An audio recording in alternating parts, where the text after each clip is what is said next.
जय हिंद दोस्तों, स्वागत है आप सभी का इस वीडियो में। और आज है 7 सितंबर और आज द हिंदू में कौन कौन सी न्यूज़ इंपॉर्टेंट है वो देख लेते हैं। तो यहाँ पर पहले ही पेज पर अगर हम देखते हैं तो Bangladesh PM favours early solution for Teesta and other issues. देखिए यहाँ पर बात हो रही है तीस्ता रिवर की। तो तीस्ता रिवर जो कॉम्प्लिकेशंस चलते हैं, काफ़ी साल से चलते आ रहे हैं, तो उसके बारे में यहाँ पर बात हो रही है। तो ये जो तीस्ता रिवर प्रोजेक्ट है इसके बारे में आपको पता रहना चाहिए। जो कॉन्फ्लिक्ट है बेसिकली उसके बारे में आपको पता रहना चाहिए। बाकी दोनों ही कंट्रीज़ जो है, मतलब इंडिया और बांग्लादेश, जो उनके रिलेशन के बारे में तो आपको पता ही रहना चाहिए। प्लस यहाँ पर इंडिया बांग्लादेश जो ट्रेड रिलेशन है, अब उसमें हमें CEPA देखने को मिलने वाला है। CEPA क्या है? Comprehensive economic partnership agreement. तो इसके तहत काफ़ी सारी चीज़ें जो है वो यहाँ पर लाई जाने वाली है। मतलब बेसिकली अगर आप देखोगे तो इंडिया बांग्लादेश जो ट्रेड है वो अभी, बांग्लादेश काफ़ी अच्छा पार्टनर बनकर उभर रहा है इंडिया का, अगर हम साउथ एशिया की बात करते हैं। मतलब इंडिया से अगर हम एक्सपोर्ट जो करते हैं बांग्लादेश को, तो लगभग 66% जो है वो ग्रो हुआ है। तो मतलब यहाँ पर समझ लीजिए 10 बिलियन डॉलर्स के आसपास जो है ऑलमोस्ट यहाँ पर पहुँच चुका है। तो इसलिए काफ़ी अच्छी चीज़ है। और इंडिया जो है बांग्लादेश का सेकेंड बिगेस्ट ट्रेड पार्टनर है। तो ये भी चीज़ काफ़ी इंपॉर्टेंट हमें देखने को मिलती है एशियन पर्सपेक्टिव से। और यहाँ पर इंडिया जो है मेन कौन कौन सी चीज़ें एक्सपोर्ट करता है, तो उसमें हमें कॉटन देखने को मिलता है। देन उसके बाद जो प्योर कॉटन यान है वो देखने को मिलता है, इलेक्ट्रिसिटी देखने को मिलती है ना। और इंपोर्ट हम क्या करते हैं, वेजिटेबल ऑयल जो है वो हम यहाँ से इंपोर्ट करते हैं। तो ये सारी चीज़ें यहाँ पर देखने को मिलती है। और यहाँ पर CEPA का ऑब्जेक्टिव बेसिकली क्या रहने वाला है कि जो भी यहाँ पर कॉम्प्लिकेशंस है, इन्वेस्टमेंट है ना, मतलब कॉम्प्लिकेशंस को रिजॉल्व किया जाए, इन्वेस्टमेंट को ज़्यादा लाया जाए। अब इन्वेस्टमेंट पर जोर क्यों दिया जा रहा है, एक्सपोर्ट पर जोर क्यों दिया जा रहा है, ये आगे जब हम आर्टिकल देखेंगे उसमें आपको पता चलेगा। तो बेसिकली ये जो चीज़ है ये आपको पता रहना चाहिए। इसमें से खास चीज़ जो है वो यहाँ पर तीस्ता जो है वो हमें देखने को मिलती है। देन उसके बाद यहाँ पर railway, science, technology, water sharing, इन सब में अग्रीमेंट जो है वो देखने को मिल रहा है। देन नेक्स्ट यहाँ पर आता है सुप्रीम कोर्ट जो है वो सेंटर को पूछ रहा है कि EWS कोटा जो है उसके बारे में कंसर्न। देखिए EWS कोटा के बारे में काफ़ी कंसर्न जो है वो देखने को मिल रहे हैं। अब इसमें अगर आप देखोगे तो हमें देखने को मिलता है कि कॉन्स्टिट्यूशनल बेंच जो है वो यहाँ पर देख रही है कि EWS कोटा जो है उसके बारे में कॉन्स्टिट्यूशनल वैलिडिटी। अब देखिए EWS कोटा आपको पता है, इकोनॉमिकली वीकर सेक्शन जो उनके लिए 10% लाया गया है, तो उसकी कंडीशंस, क्राइटेरिया वो सब तो आपको पता रहना ही चाहिए। प्लस यहाँ पर अगर आप देखोगे तो इसमें कुछ कंसर्न जो है वो भी बताए गए हैं, जैसे कि 103rd कॉन्स्टिट्यूशनल अमेंडमेंट जो यहाँ पर EWS कोटा लेकर आता है। तो क्या वो यहाँ पर जो बेसिस है इंदिरा साहनी जजमेंट का, कि कोटा जो है वो प्योरली इकोनॉमिक बेसिस पर नहीं दिया जा सकता है, उस पर सोशियो इकोनॉमिक कंडीशन लानी चाहिए, तो क्या ये उसको वॉयलेट करता है? क्योंकि EWS quota purely economic scenario पर बेस्ड है। देन उसके बाद अमेंडमेंट जो है, क्या वो बेसिक स्ट्रक्चर जो हमारा कॉन्स्टिट्यूशन का उसको ब्रीच करता है, जहाँ पर सोशली इकोनॉमिकली बैकवर्ड क्लास जो है OBC, SC, ST जो है वो EWS रिजर्वेशन से उनको बाहर रखा गया है। क्योंकि EWS अगर आप देखोगे तो प्योरली जो ओपन में आते हैं उनके लिए लाया गया है। देन उसके बाद क्या ये इक्वालिटी कोड को ब्रीच करता है ना, एग्जिस्टिंग जो रिजर्वेशन है उसकी।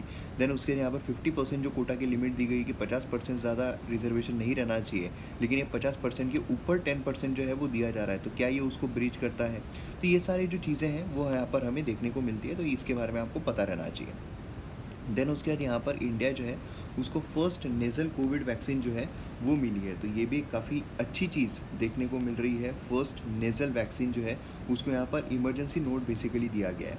तो इसमें अगर आप देखोगे तो भारत बायोटेक का ये हमें देखने को मिलता है। भारत बायोटेक जो है उसका यहाँ पर नेज़ल वैक्सीन देखने को मिल रही है। Ministry of health and drugs जो स्टैंडर्ड कंट्रोल ऑर्गेनाइजेशन है उन्होंने यहाँ पर किया है। जो भी 18 साल की उम्र के ऊपर है उनको यहाँ पर वैक्सीन जो है वो दी जाएगी इमरजेंसी सिचुएशन में। तो ये चीज़ हमें देखने को मिल रही है। मतलब बेसिकली क्या है कि कोरोना वायरस जो उससे प्रोटेक्ट करने के लिए ये वैक्सीन, नेज़ल वैक्सीन जो है देखने को मिल रही है। अब नेज़ल वैक्सीन मतलब क्या है, ये जो वैक्सीन्स है, बेसिकली वैक्सीन अगर आप देखोगे तो अलग अलग रूट से होती है। कभी कभार बम पे दी जाती है, कभी हाथ पे दी जाती है ना, जो सुई है वो टोची जाती है।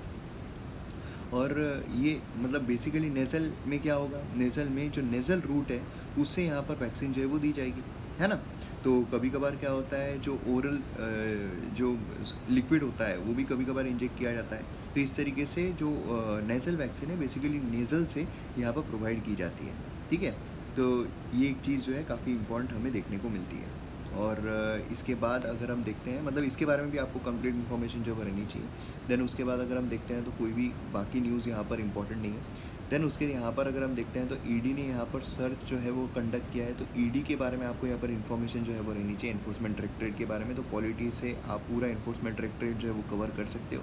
पॉलिटी के लेक्चर्स आप अकेडमी ऐप जो है वो डाउनलोड करके कंप्लीट देख सकते हो। पॉलिटी के साथ साथ बाकी भी जो कोर्सेस हैं वो भी आपको वहाँ पर देखने को मिलेंगे। Then women set a fire over dowry. अब देखिए यहाँ पर सोशल इशू जो है, सोशल इशू वो आता है यहाँ पर डाउरी के ऊपर, ठीक है। तो मतलब अगर आप देखोगे तो हमारा जो जीएस पेपर 1 है, जीएस पेपर 2 है, तो उससे रिलेटेड यहाँ पर सोशल इशू पर्सपेक्टिव से ये चीज़ काफ़ी इंपॉर्टेंट है। डाउरी क्या होती है, देन उसके बाद वहाँ पर किसे उसको रोका जा सकता है, क्या किया जा सकता है, वो सारी चीज़ें आपको यहाँ पर पढ़नी होगी।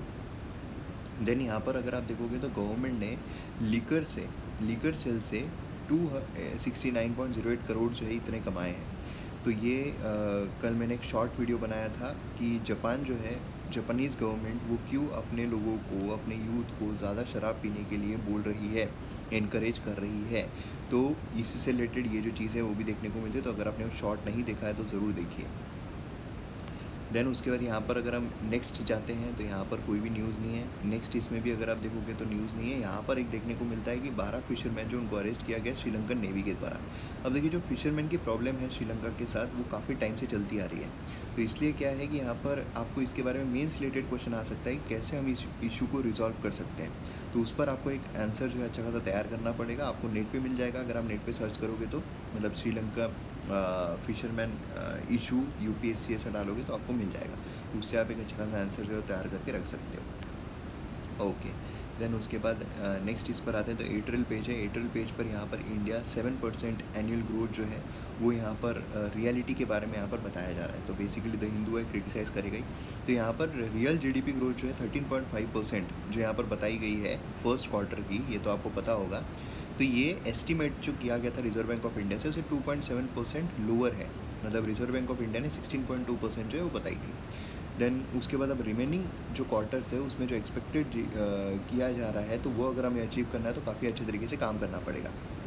तो ये जो आंकड़े हैं, आंकड़े तो आप देख सकते हो, आंकड़े आप पढ़ सकते हो। बेसिकली टेलीग्राम चैनल पे ऑलरेडी मैंने ये जो एडिटोरियल है शेयर किया हुआ हाईलाइट करके। तो यहाँ पर इससे पता चल रहा है कि सब कुछ नॉर्मलाइज नहीं हुआ है ना। देन उसके बाद यहाँ पर ग्रोथ भी अगर आप देखोगे तो एग्रीकल्चर ग्रोथ यहाँ पर अच्छी खासी रही है, लेकिन बाकी भी जो सेक्टर्स है वो इतना अच्छा परफॉर्म नहीं कर पाए। जैसे होटल सेक्टर हो गया है, सारे जो सेक्टर्स है इतने अच्छे परफॉर्म नहीं कर पाए हैं। मैन्युफैक्चरिंग सेक्टर जो उसने यहाँ पर बेटर किया है, एंड उसके साथ कंस्ट्रक्शन जो है वो भी यहाँ पर इंक्रीज़ हुआ है। इंडिया ने मेन अगर आप देखोगे तो इंडिया ने यहाँ पर कैपिटल इन्वेस्टमेंट जो है उस पर ज़्यादा फोकस किया। तो कैपिटल एक्सपेंडिचर इंक्रीज़ हुआ है, ये काफ़ी अच्छी चीज़ है, क्योंकि जब कैपिटल एक्सपेंडिचर इंक्रीज़ होता है तब अपने आप जॉब अपॉर्चुनिटीज़ बाकी चीज़ें जो है वो भी इंक्रीज़ होती है। हमारा जो एक्सपोर्ट है वो यहाँ पर अच्छा नहीं हो रहा है, मतलब इंपोर्ट हमारा ज़्यादा हो रहा है एज़ कम्पेयर टू एक्सपोर्ट। तो इसकी वजह से क्या हो रहा है, नेट एक्सपोर्ट हमारा नेगेटिव में चल रहा है। तो ये काफ़ी बुरी चीज़ है। तो इसलिए यहाँ पर बताया क्या जा रहा है, सजेस्ट क्या किया जा रहा है कि अगर हमें अच्छी खासी ग्रोथ करनी है तो हमें यहाँ पर बेसिकली जो इन्वेस्टमेंट है उस पर फोकस करना पड़ेगा, इन्वेस्टमेंट पर फोकस करना पड़ेगा। एंड देन उसके बाद यहाँ पर जो एक्सपोर्ट है उस पर ज़्यादा फोकस करना पड़ेगा। तो इसलिए मैंने जो आपको बांग्लादेश का मैटर बताया था, बांग्लादेश के साथ जो एग्रीमेंट हुआ है उसमें हम एक्सपोर्ट पर ही करने वाले, इन्वेस्टमेंट पर करने वाले, तो समझ रहे हो। तो ये चीज़ें जो है वो हमें देखने को मिल रही है। देन उसके बाद यहाँ पर ये वाला अगर आप देखोगे तो दो बीजेपी के जो एमएलए हैं, एमपी एमएलए हैं, उन्होंने यहाँ पर जो फ़्लाइट है बेसिकली एटीसी को बोलकर, जब सेफ़ नहीं था तब यहाँ पर जो है वो ले लिया। फालतू की बात है, कोई मज़ा नहीं है, मतलब नहीं है। देन उसके ये भी अगर आप देखोगे तो अब यूपी की प्राइम मिनिस्टर क्या करेगी, नई जो बनी हुई है, अब क्या करेगी क्या नहीं करेगी तो बाद में देखेंगे, अभी क्या मतलब है देख के। ये भी अगर आप देखोगे तो ये भी कुछ खास एग्ज़ाम पर्सपेक्टिव से इम्पोर्टेंट नहीं है।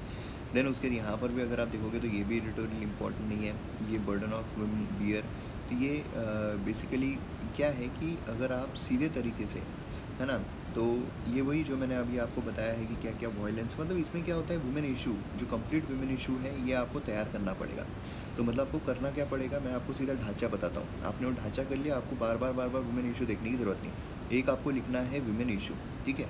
देन उसके बाद आपको यहाँ पर संक्रिया जो है वो बनाकर रखनी है, महिलाएं जो है वो कहाँ कहाँ पर, इकोनॉमिक पर्सपेक्टिव में, हेल्थ पर्सपेक्टिव में, सोशल पर्सपेक्टिव में एंड पॉलिटिकल पर्सपेक्टिव में यहाँ पर प्रॉब्लम फेस करती है। देन यहाँ पर इकोनॉमिक पर्सपेक्टिव में कौन कौन से प्रॉब्लम आते हैं, उसके यहाँ पर ढांचे जो है आपने बना लिया। देन उसके हेल्थ मतलब सीधा मेटरनल मोर्टेलिटी रेट से लेके इन्फेंट मोर्टेलिटी रेट, सारी चीज़ें यहाँ पर इंक्लूड। सोशल इसमें जो डाउरी का इशू आता है, जो डोमेस्टिक वायलेंस का इशू आता है, इस तरीके से बना लिया। पॉलिटिकल इशू में जो पॉलिटिकल इसमें उनका इतना ये नहीं, इन्वॉल्वमेंट नहीं है। देन उसके बाद अब यहाँ पर ये सारे इशू आपने रख लिए। देन उसके बाद उसका सोल्यूशन जो है वो क्या हो सकता है। तो ये आपने पूरा एक सही ग्राफ बना लिया। अगर आप चाहते हो कि मैं बनाकर आपको दूँ तो आप मुझे कमेंट सेक्शन में बताओ, मैं टेलीग्राम चैनल पर शेयर कर दूँगा। तो आप मुझे कमेंट सेक्शन में बताओ। तो ये चीज़ यहाँ पर हमें देखने को मिलती है। तो इससे आप पूरा वुमेन इशू जो है बना सकते हैं। ऐसे ही आपको बनाना पड़ेगा सारे इश्यूज़, ट्रांसजेंडर इशू बोलिए, वुमेन इशू, जो सोशल इश्यूज़ है उनको इसी तरीके से आप बनाओगे तो होगा। आप हर एक पॉइंट याद करते जाओगे तो उसका कोई मतलब नहीं बनेगा। देन उसके यहाँ पर रोड टू गुड इंफ्रास्ट्रक्चर, ये भी कुछ खास इतना नहीं है। देन उसके बाद यहाँ पर अगर हम आते हैं तो ये रेफरेंडम चिलियन गवर्नमेंट के बारे में कुछ मज़ा नहीं है। यहाँ पर मैक्सेसे अवार्ड जो है उसमें क्या कंट्रोवर्सी हो रही है, तो यहाँ पर आपको इस अवार्ड के बारे में पता रहना चाहिए। इस अवार्ड के बारे में आपको क्वेश्चन जो है वो पूछा जा सकता है, तो ये कौन से क्राइटेरिया पर दिया जाता है, तो यहाँ पर आपको पूरी जानकारी जो है उसके बारे में मिल जाएगी। देन उसके यहाँ पर ये भी कुछ खास नहीं है। बाकी यहाँ पर कुछ बैंक के बारे में दिया हुआ है, तो इकोनॉमिक पर्सपेक्टिव से यहाँ पर इंपॉर्टेंट होता है कौन सी बैंक काफ़ी पुरानी है, मॉडर्नाइज है, ये सारी इसमें ये है। क्विज़ के बारे में यहाँ पर बताया गया, तो आप स्क्रीनशॉट जो है वो ले सकते हो। चलिए, तो यहाँ पर नेक्स्ट आते हैं अगेन बांग्लादेश इंडिया जो उसके इसके बारे में बात की जा रही है, जो मतलब नहीं बनता है। देन उसके बाद यहाँ पर अगर हम बात करते हैं EWS कोटा, यही सब है। फर्स्ट नेजल डोज जो हमने अभी तक बात की है उसी के बारे में यहाँ पर बात की जा रही है। अब यहाँ पर देखिए ज़ीरो FIR यहाँ पर आ रहा है। अब ज़ीरो FIR बेसिकली क्या होता है, ठीक है। तो ज़ीरो FIR क्या होता है कि कहीं पर भी समझ लीजिए कि आपका दिल्ली में, अब एकदम नॉन टेक्निकल एग्जांपल बता रहा हूँ, दिल्ली में आप रह रहे हो, ठीक है, और आप समझ लीजिए कि मुंबई में घूमने के लिए गए। अब मुंबई में घूमने के लिए गए, वहाँ पर समझ लीजिए कोई पर्टिकुलर एरिया में आपके साथ कुछ वायलेंस हो गया और आप वहाँ से भाग गए और भाग के आप फिर से दिल्ली आ गए। तो यहाँ पर दिल्ली में जाकर आप वहाँ पर कंप्लेंट, बेसिकली कंप्लेंट क्या है, कंप्लेंट यहाँ पर लिखवानी चाहिए, है ना। लेकिन आपने यहाँ पर कंप्लेंट जो है दिल्ली में जाकर कंप्लेंट जो है वो लिखवा दी, ठीक है। तो ये होती है ज़ीरो FIR, वहाँ पर ज़ीरो FIR होती है, ठीक है। तो मतलब ये ज़ीरो FIR के बारे में ऑलरेडी मैंने एक वीडियो जो है वो बनाया हुआ है डिटेल में, ठीक है। तो मैंने आपको एकदम ही लोअर और नॉन टेक्निकल जो है वो यहाँ पर बताया है, लेकिन अच्छे तरीके का वीडियो जो है वो मैंने ऑलरेडी बनाया हुआ है। तो ज़ीरो FIR वीडियो बेसिकली महिलाओं के लिए यहाँ पर देखने को मिलता है, तो वो आपने वो वीडियो जो है वो ज़रूर देखना चाहिए, ठीक है। मतलब बेसिकली क्या है, जहाँ पर कोई क्राइम या फिर कुछ हादसा हुआ है उसके दूसरे एरिया में जो पुलिस स्टेशन है उनके पास अगर महिला जाती है तो वहाँ पर भी उनको FIR जो है वो लिखनी पड़ती है ना। तो ये ज़ीरो FIR जो है उसके बारे में देखने को मिलता है। देन उसके बाद यहाँ पर अगर हम नेक्स्ट आते हैं तो बाकी कुछ खास इसमें भी देखने को नहीं मिल रहा है। देन उसके बाद यहाँ पर नेक्स्ट इसमें भी कुछ खास न्यूज़ नहीं है। एंड देन उसके बाद यहाँ पर आ रहा है कि supreme court disabled IPS candidate, यहाँ पर ये चीज़ देख रही है, डिसेबल्ड IPS कैंडिडेट जो है उनको भी यहाँ पर लिया जाना चाहिए, शामिल किया जाना चाहिए। उसमें बोला जा रहा है कि यहाँ पर जो बेसिकली काफ़ी सारी जगहों पर हमारे पास IPS की अकोमोडेशन कम है, तो वहाँ पर डिसेबल्ड जो IPS ऑफिसर्स हैं उनको क्या हम इन्वॉल्व कर सकते हैं, तो उसके बारे में। तो ये भी एक चीज़ काफ़ी इंपॉर्टेंट हो जाती है एग्जाम पर्सपेक्टिव से। इस पर आपके क्या विचार है, आप मुझे कमेंट सेक्शन में बताइए।